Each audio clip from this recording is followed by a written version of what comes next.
Wala kang dapat Brief ikatakot moment sa lang akin. Isipin mo lang para akong Metrobank, you're in good hands.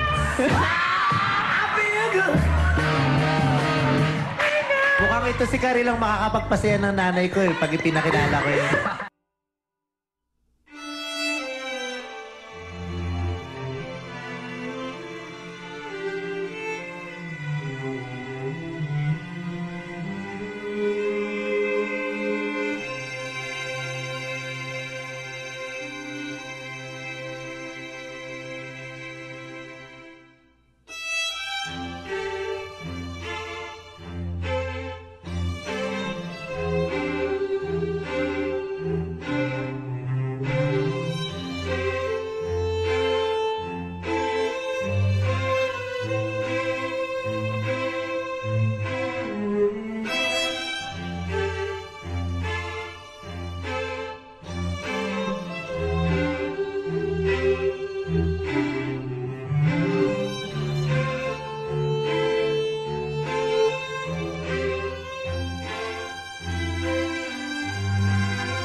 Napapansin ang puso ko.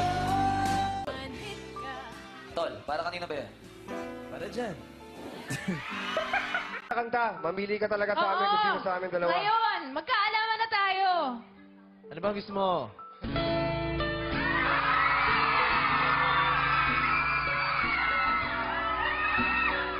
Ano ba gusto mo?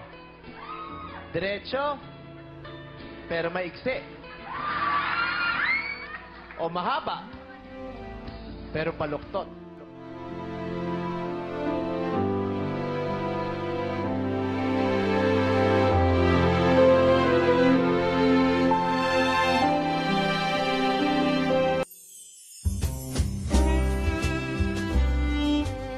Sabihin ko, kilig na kilig talaga ako. Lalo na nung, yung unang ano pa lang, bitaw niya ng Kahit kasi ni Yael kaya kilig na kilig ka. Hindi, pero bukod doon, kilig na kilig ako dahil apat kayong pogi dyan, lalo ka na Vice.